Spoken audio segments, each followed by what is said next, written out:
overcoming the negative conversation, that inner dialogue that's going on all the time, even when you don't want it to be there. You can't stop yourself right now from thinking. You can't do it. It's going on. And so learning how to empower yourself, part of doing that is standing up to yourself. You've got to stand up inside yourself sometimes and say, shut up. You've got to do this. I was going to give a presentation, and this voice inside of me saying, you can't do this. You don't have everything it takes. I shut up. I'm behind on my bills, and you're telling me what I can't do. I have got to do it. You'll get scared sometimes. Your mind will go blank on you. Some people you will allow to unnerve you, and you wonder, what's wrong with me? I'm not crazy. That's why you've got to learn to make a conscious, deliberate, determined effort to stand up inside yourself. Working on yourself, watching that inner dialogue, it will determine the quality of your life. So I say to you that there is a Mother Teresa in you. There's some work for you to do. I say to you that there is a Nelson Mandela in you. That kind of commitment, that kind of spirit, that kind of personal power, that kind of vision of allowing yourself to be used by life is in you. That all of us came here to do something, to make a difference. And in a historical context, the world will never be the same again because you came this way. Anytime somebody asks me how I'm doing, I say I'm doing better than good and better than most, and sometimes even better than that. Let me tell you where I got that from. When I was involved in broadcasting, I used to have the first hour of my show as a disc jockey in Columbus, Ohio. I used to give an inspirational program. And there was a lady that used to call me by the name of Audrey Pelmore. Audrey worked at University Hospital. Audrey was an enthusiastic personality that everybody liked her. I mean, she had a radiant smile, and she was just one of those people. You ever meet one of those people that everybody just liked them? She was one of those kind of folks. Audrey became stricken with muscular sclerosis at a very young age. And after a while, she became confined to a wheelchair. She had children. And because of her physical deterioration, she could no longer take care of her children, and she had to be confined to a nursing home, Alum Creek Nursing Home on Nelson Avenue in Columbus, Ohio. Audrey used to have the nurses at the hospital call the radio station and put the phone to her ear. And she would ask for a certain request, and I would ask her to say a few words to the listening audience. One day, while I was doing my program, I got a call from one of my regular callers, a young lady by the name of Shirley. Shirley, on this particular day, there was a sound in her voice, and I detected that something was wrong. And she said to me, "It's nice talking to you, Les. I'll be seeing you." And I said, wait, hold a minute, Shirley. There's something wrong. She says, "There's nothing wrong." I said, "There is, Shirley. I know you. Come on, Shirley, what's wrong?" Where Shirley had been diagnosed as having cancer of the breast. And they told her that she had a 60-40 chance of not surviving.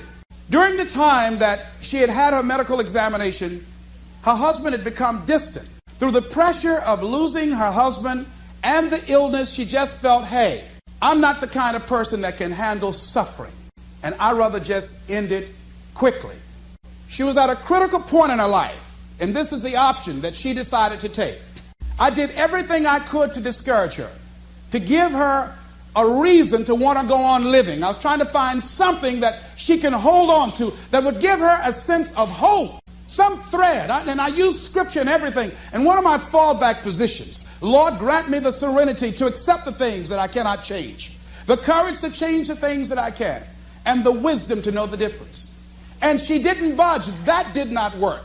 And I was out of my arsenal of what can I do to hold on to her, to get her to change her mind, to create a shift in her thinking. And the thought came to me. I said, "Shirley, could you wait until tomorrow?"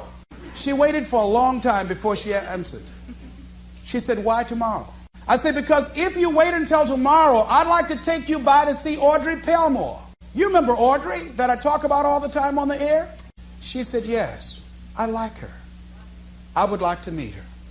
And she met me at the Alum Creek Nursing Home. And when we got there, we were both very silent because I'd made a pact with her that if this was not enough to discourage her from taking her life, then I would honor our agreement and I would just release her. And I was going to talk to somebody else to try and get her. I didn't tell her that. As we walked down the hall, I did not know exactly what to expect. I had not seen Audrey for some time. When we walked in the room, there Audrey was, all twisted, physically deformed. She had no voluntary use of her arms. She couldn't even fan a fly out of her face. She couldn't get up and move around. And we had to get close to her because her vision was blurred and she can't speak very loudly. And her hearing was somewhat impaired.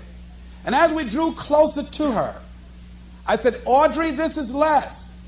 And I have a friend with me named Shirley. How you doing, Audrey? And with what strength she had, she said, better than good and better than most. And Shirley, I know as the tears began to form in her eyes, I know she had to be thinking that here this woman is. She's been on her back, a prisoner in her body for 17 years. She can't turn herself. She can't get up and go to the restroom. She said to me, Les, I'd love to be able to get up and walk out of here with you. I'd love to be able to take care of my children, to be a mother to them, to see them graduate from high school. She said, Les, I can't do that. And I'm doing better than good and better than most. Shirley had to be saying within herself, what right do I have to feel sorry for myself? What right do I have to cry out, why me? And she decided and left there with a commitment that she wanted to live with whatever time that she had left, that she had no right to cut the time off. She had no right to do that. And she left there with a new determination, a new spirit about her. And that's something about what we have, that you have. There sometimes your options are frozen. See, Audrey can't walk out of a hospital. She did not have the capacity to take care of her children, but she had a freedom of spirit. And that's what we have wherever we are, with whatever hand that life has dealt us. We have the freedom of spirit. We can go through life whining and weeping, or we can have the kind of spirit that people will say, hey, there's a blessing to be around that person. The staff at the hospital used to go in her room to be encouraged and inspired by her, because she didn't feel sorry for herself. And she didn't go through life blaming everybody. I'm reminded of a young guy who was on a bus, a little young fellow, and some kids were picking at him, some bigger guys, and they kept on thumping him on the head and hiding their hands. And so he got tired of them doing that, and he stood up so he would not be around them, out of their reach. And they took him and said, sit down. They set him down. And he stood back up and said, I don't want to sit down. They said, sit down. Didn't we tell you? And they pushed him back down. I don't want to sit down. They said, sit down. And they held him down. And he looked at him. He said, you might hold me down, but I'm standing up inside myself. And what we have got to do is know that there's something about you. There's something about us. There's a power in you that regardless of what happens to you, you can stand up inside of yourself. I think that's what the poet meant when he says, out of the night that covers me, black as a pit from pole to pole, I thank whatever gods there may be for my unconquerable soul. You have an unconquerable soul.